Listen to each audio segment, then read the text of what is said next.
Hello everyone, मैं Veenu Verma Excel in Education channel में आप सभी का स्वागत करती हूँ। फ्रेंड्स, यहाँ पर हम तैयारी करते हैं यूजीसी नेट जो जून 2024 में परीक्षा होने वाली है। तो पेपर 1 और पेपर 2 एजुकेशन की तैयारी यहाँ पर होती है। आज की इस वीडियो में हम लोग पेपर 2 एजुकेशन के 500 इंपॉर्टेंट क्वेश्चंस की सीरीज को स्टार्ट कर रहे हैं। डे 1 है और सारे क्वेश्चन आपके जितने भी शिक्षा शास्त्र से हैं वो सारे इंपॉर्टेंट कॉन्सेप्ट यहाँ पर आपको PYQs के माध्यम से करवा दिए जाएंगे। ठीक है, तो ये सीरीज़ आपके लिए इंपॉर्टेंट होगी। सारे एजुकेशन वाले यहाँ पर आप ज्वाइन होकर देख सकते हैं। और ये जो है क्वेश्चन आपके सभी एग्जाम के लिए, चाहे आप PGT की परीक्षा दें या आप नेट की दें या असिस्टेंट प्रोफेसर के एग्जाम की तैयारी कर रहे हैं, सभी के लिए इंपॉर्टेंट हो जाते हैं। ठीक है, तो क्वेश्चन बहुत इंपॉर्टेंट है और इनसे आपको PYQs के माध्यम से सारे कॉन्सेप्ट भी क्लियर हो जाएंगे। ठीक है, चैनल पे पहली बार आए हैं तो सब्सक्राइब कर लीजिएगा और साथ में टेलीग्राम चैनल को भी ज्वाइन कर लें, लिंक आपको डिस्क्रिप्शन में मिल जाता है।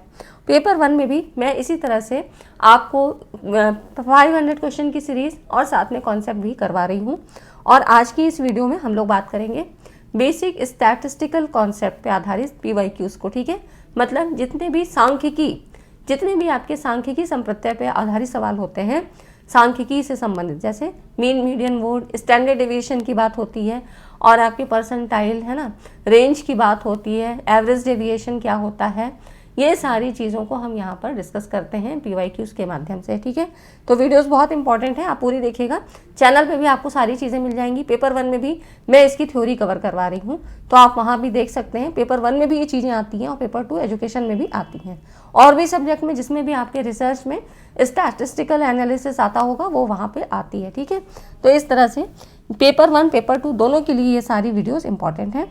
चलिए स्टार्ट करते हैं। देखिए, यहाँ पर चरों वेरिएबल्स की बात हो रही है। चरों x तथा y में y होना चाहिए यहाँ पर, है ना। तो यहाँ पर कह रहा है कि चरों x तथा y में सार्थक संबंध होने पर निम्नलिखित में से कौन सा निष्कर्ष नहीं निकाला जा सकता है।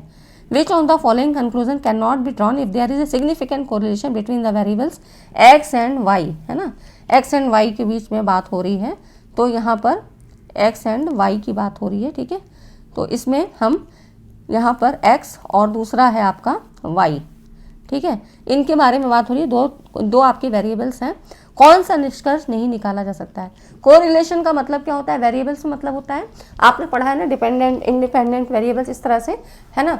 तो यहाँ पर देखिए, एक तो होता है इंडिपेंडेंट, है ना, एक होता है डिपेंडेंट, है ना।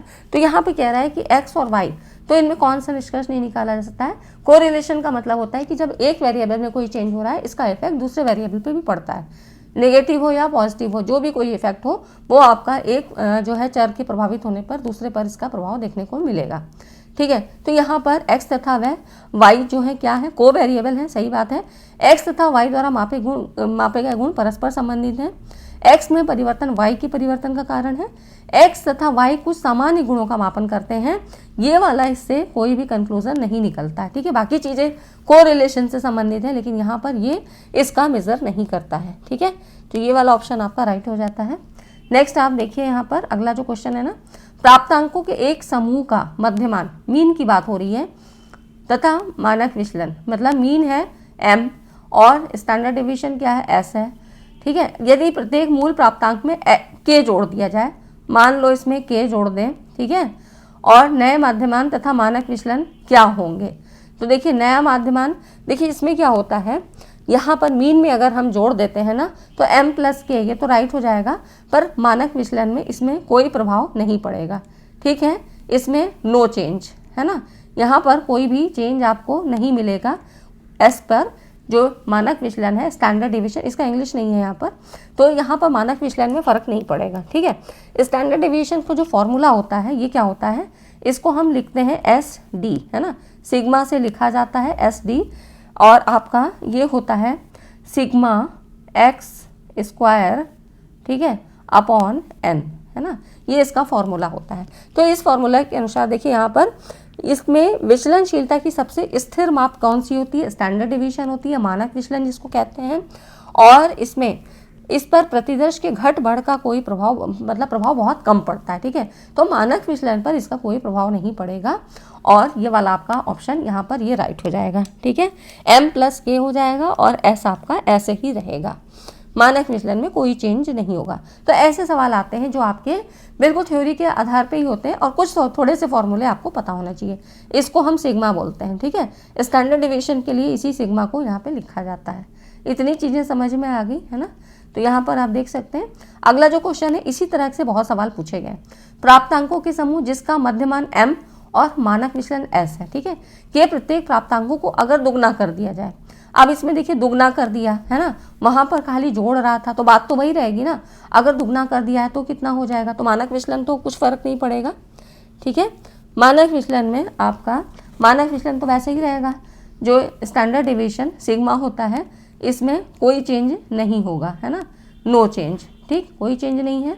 और ये आपका कितना हो जाएगा, 2m हो जाएगा, क्योंकि दुगना कर दिया है ना तो 2m हो जाएगा, है ना। तो यहाँ पर ये 2m हो जाएगा और लेकिन मानक विचलन में कोई फर्क नहीं पड़ेगा, ठीक है। ये आपका नो चेंज, इसमें कोई चेंज नहीं होगा। आप इस तरह से कैलकुलेट करके भी देख सकते हैं। आप देख लीजिएगा यहाँ पर मीन की कोई वैल्यू ले लीजिए, ठीक है, और इसमें स्टैंडर्ड डेविएशन की कोई वैल्यू ले लीजिए और जो फॉर्मूला आपको हमने बताया है यहाँ पर ये वाला, इसमें रख के देख लीजिए, है ना।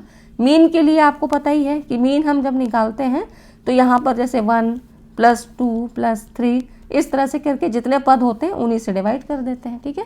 तो ये आपका मीन के लिए हो जाता है और ये स्टैंडर्ड डेविएशन के लिए। इस तरह से आप चाहें तो करके भी देख सकते हैं। अब देखिए अगला जो क्वेश्चन है, टी परीक्षण, टी टेस्ट कब यूजफुल होता है। तो टी टेस्ट में हम क्या करते हैं, माध्यों के दो माध्यों के बीच, मतलब जो मध्यमान होता है इनके बीच अंतर की सार्थकता की जांच करने के लिए ये क्या है, पैरामेट्रिक स्टैटिस्टिक्स है। पैरामेट्रिक, नॉन पैरामेट्रिक मैंने पेपर 1 में जितने स्टैटिस्टिकल कॉन्सेप्ट पढ़ाया था तो उसमें आपको पढ़ाया है, ठीक है। उसमें आपको चीज़ें समझ में आ जाएंगी, पूरा डिटेल में मैंने बताया है। पैरामेट्रिक क्या है, नॉन पैरामेट्रिक क्या है, एनपीसी क्या है, ये चीज़ें आपको बताई हैं। कुछ चीज़ें रह गई हैं वो भी मैं आपको कवर करा दूंगी, तो उन वीडियोज़ को आप लोग देखिए। टी परीक्षण तब उपयोगी होता है जब दो समूहों के मध्यमानों की तुलना की जाती है ना। और इसका जो फॉर्मूला है वो कैसे लिखते हैं, टी = यहाँ पर ये हो जाता है x1, यहाँ पर x1 माइनस और ये x2 अपॉन ये हो जाता है सिग्मा, ठीक है, सिग्मा डी। इसके ऊपर बार लगा होता है क्योंकि ये क्या है, mean of the first sample और ये है मीन ऑफ सेकंड सैंपल, ठीक है। x1 माइनस x2 ऊपर बार है और सिग्मा। तो दो समूहों के मध्यमान की तुलना की जाती है टी टेस्ट के द्वारा, ठीक है। तो ये क्या है, एक ये आपकी पैरामेट्रिक स्टैटिस्टिक्स है, ठीक। पैरामेट्रिक और नॉन पैरामेट्रिक की जो क्वालिटीज़ हैं वो आपको पता होना चाहिए। मानक विचलन का मान हमेशा धनात्मक होता है, क्यों, क्योंकि अभी हमने देखा था ना कि इसमें स्क्वायर करके था, है ना, रूट करके सिग्मा x² अपॉन n, है ना। तो जब यहाँ पर कोई भी चीज़ होगी अगर वो माइनस वैल्यू भी होगी और उसका हम स्क्वायर करेंगे तो पॉजिटिव हो जाएगा, है ना। तो इसलिए क्योंकि विचलन का वर्ग किया जाता है ना, तो यहाँ पर हमेशा ही धनात्मक आएगा, यहाँ पर ऋण नेगेटिव वैल्यू कुछ नहीं आएगी। क्योंकि जब हम वर्ग करते हैं, जैसे मान लो -2 × -2 अगर करें तो माइनस इंटू माइनस प्लस हो जाता है और 2 2 = 4, है ना, तो +4 हो जाएगा। तो इसी तरह से जब आप स्क्वायर करोगे कोई चीज़ का तो माइनस वाली वैल्यू भी प्लस हो जाएगी, ठीक। तो ये हो जाता है द डेविएशन इज स्क्वायर्ड, है ना। इस तरह से क्वेश्चन आपसे पूछे जाते हैं।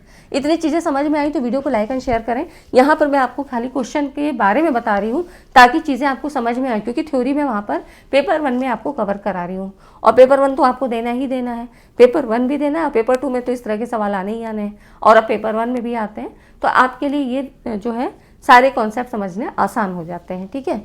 अब देखिए नॉर्मल प्रोबेबिलिटी कर्व, एनपीसी की अगर हम बात करते हैं, एनपीसी में क्या होता है, तो इसकी सारी क्वालिटीज़ मैंने आपको वहाँ बता रखी है, उसमें आप देख लीजिएगा, नहीं देखा है ज़रूर देख लीजिए। इस तरह से क्वेश्चन हमेशा पूछे जाते हैं। तो अब इसमें पूछ रहा है कि मध्यमान और मानक विचलन की वैल्यू क्या होती है। तो देखिए एनपीसी कर्व क्या था, ऐसा होता है, यहाँ से ये बेल शेप्ड, है ना, और ये लाइन जो है ना ये आपकी कहीं मिलेगी नहीं, है ना। तो यहाँ पर ये जो लाइन आ रही है ये वाली, ये कहीं पर भी इसको मिलेगी नहीं, इसको यहाँ पर इसको नहीं काटेगी, ठीक है। ये वाली यहाँ पर कहीं नहीं मिलेगी, ये अनंत स्पर्शी है, कहीं पर मिलेगी नहीं।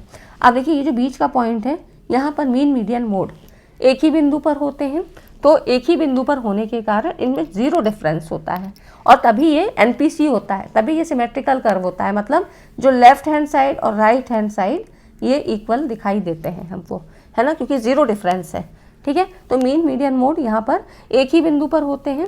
तो इस तरह से जो आपका मध्यमान क्या हो गया, 0 हो गया, और मानक विचलन कितना हो जाता है, 1 हो जाता है। क्योंकि इसमें देखिए जो आपकी वैल्यू होती है ना, ये ऐसे लिखी होती है ना, यहाँ पर पॉजिटिव और नेगेटिव में ऐसे लिखे होते हैं, ठीक है। तो जैसे +1 सिग्मा, -1 सिग्मा, ऐसे करके लिखा होता है ना। तो वहाँ पे एनपीसी में देखिएगा, इसमें मुझे बहुत ज़्यादा बनाते नहीं बन रहा है, मैं बहुत क्लियर नहीं बना पाऊंगी यहाँ पे।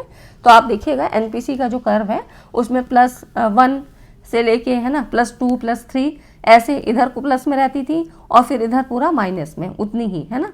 तो इस तरह से यहाँ पर सिग्मा में ऐसे दिया रहता था। तो आपको +1 इस तरह से पूरा उसका डिफरेंस रहता था। तो इसलिए स्टैंडर्ड डिवीजन कितना 1 होता है, ठीक है। तो यहाँ पर मध्यमान 0 हो गया और मानक विचलन आपका 1 हो जाएगा, ठीक है ना। यहाँ पर देख सकते हैं, ठीक है। अब देखिए स्क्यूनेस की गणना करने का सूत्र, फॉर्मूला भी पूछा गया है। अब इसमें फॉर्मूला क्या होता है, तो सीधा सा है, इसको रट लेना है।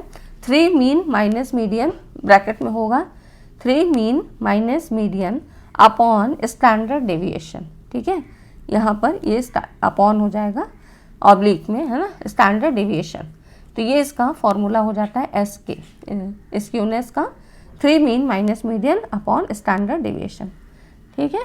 तो यहाँ पर 3 ये वाला, इसको याद रखना है आपको, 3 mean minus median upon standard deviation, ठीक है ना। इसको ज़रूर याद रखना है, 3 से स्टार्ट होगा, mean minus median upon standard deviation, ये फॉर्मूला हो जाता है। इसीलिए इसको भी यहाँ पे यहाँ पर लगाना है, ठीक है। ये हो गया। अभी तक वीडियो को नहीं लाइक किया तो लाइक ज़रूर करें, क्योंकि देखिए इतने इंपॉर्टेंट कॉन्सेप्ट जो कि आपको बिल्कुल इजी वे में समझाए जाते हैं, वो चीज़ें आपको पता हो जाती हैं यहाँ से। तो वीडियो को लाइक एंड शेयर ज़रूर करें, ठीक है। अब देखिए जो अगला है ना, स्क्यूनेस, कर्टोसिस, ये चीज़ें हम वहाँ एनपीसी में पढ़ चुके हैं। तो आप देख लीजिएगा, वहाँ पे सारी चीज़ें आपको मिल जाएंगी, ठीक है। और प्लेलिस्ट में भी मिलती है, उसमें भी आपको 500 क्वेश्चन की सीरीज़ दी जा रही है, साथ में एग्जाम ओरिएंटेड कॉन्सेप्ट, और आपको यूनिट वाइज भी चीज़ें कवर कराई जा रही हैं। और यहाँ भी 500 क्वेश्चन की सीरीज़ को हम कवर करेंगे, ठीक है। अब देखिए किसी वितरण के मध्यमान और मध्यांक बराबर है, उनके वितरण 6 सिग्मा, सिग्मा ऐसे लिखा जाता है ना। तो कहा जा सकता है कि वितरण क्या है, देखिए 6 सिग्मा, सिग्मा को ऐसे लिखेंगे, है ना। तो इसमें क्या था, वितरण के मध्यमान और मध्यांक बराबर है। अब मध्यमान और मतलब जैसे कि ये है आपका कर्व होता है, और इसमें आपका ऐसे यहाँ से स्टार्ट होता है और ऐसे करके ये चीज़ ऐसे आती है ना। तो यहाँ पे 6 सिग्मा मतलब प्लस वाले ऐसे हो गए, माइनस वाली वैल्यू ऐसे हो गई, -1 -2 -3, है ना, +1 +2, ऐसे करके यहाँ पर पूरा ये वितरण रहता है। तो ये किसका है, ये कौन सा वितरण होता है, इसमें देखिए कोई भी लेप्टोकर्टिक या प्लेटोकर्टिक नहीं है, ये आपका नॉर्मल प्रोबेबिलिटी कर्व है, ठीक है। तो ये एक सामान्य कर्व होता है जिसको एनपीसी कहते हैं। तो ये नॉर्मल प्रोबेबिलिटी कर्व है, ठीक है, एनपीसी, है ना। तो क्योंकि सामान्य दिया है तो यहाँ पर, नहीं तो फिर संतुलित लिखते, बैलेंस्ड, है ना।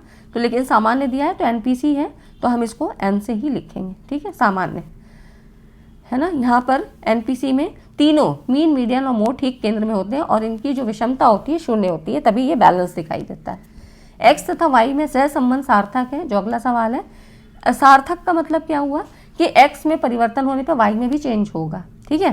तो यहाँ पर एक्स तथा वाई में क्या होगा, साथ साथ परिवर्तित होते हैं, ठीक है। जो चीज़ हम एक्स में चेंज करेंगे वही वाई में परिवर्तन होगा। अब साथ में परिवर्तन होता है, अगर पॉजिटिव होगा तो बिल्कुल एक्स में जैसा होगा वैसा ही वाई में होगा, और नेगेटिव में क्या होगा, एक्स के अपोजिट हो जाएगा वाई में, ठीक है। तो इस तरह से साथ साथ परिवर्तित होते हैं, है ना। X and Y change simultaneously, ऐसे आपको ऑप्शन ध्यान से पढ़ के लगाना है ना। एक दूसरे कहाँ तक संबंधित हैं, एक चर में परिवर्तित होने पर दूसरे में भी परिवर्तन हो तो दोनों चर आपस में सह संबंधित होते हैं, ठीक है। अब जो अगला क्वेश्चन है ये आपके लिए होमवर्क है, इसको आप करके आइएगा और बताइएगा, मुझे कमेंट जरूर करिएगा। मध्यिका जिसको मीडियन कहते हैं, मीडियन को कहा जा सकता है, किस तरह से कह सकते हैं, किस किस तरीके से कह सकते हैं।